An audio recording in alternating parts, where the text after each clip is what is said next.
Diduga lantaran tak hati-hati dalam mengendarai kendaraan, satu unit mobil tangki minyak BG 8771IX milik PT Putra Salsabila Perkasa yang disupiri oleh Niki, 25, warga Palembang, ringsek masuk jurang hingga nyaris nyemplung ke Sungai Enim, di Jalan Lintas Sumatera tepatnya di Dusun V, Desa Karangraja, Kecamatan Muara Enim, Kabupaten Muara Enim, Rabu tanggal 17 Mei tahun 2023, sekitar pukul 1 waktu Indonesia Barat. Informasi dihimpun peristiwa tersebut berawal saat sopir tangki BBM muatan fuel berjalan dari arah Muara Enim menuju Tanjung Enim memasok BBM ke salah satu perusahaan tambang batu bara yang ada di Tanjung Enim. Ketika tiba di lokasi jalan menikung, diduga dari arah berlawanan datang mobil lain.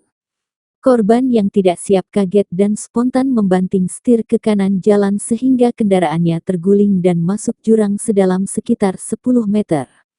Beruntung kendaraan terhenti tersangkut pohon di bibir Sungai Enim sehingga tidak masuk ke dalam Sungai Enim. Setelah itu sopir yang kaget berhasil keluar kendaraan dan hanya menderita trauma serta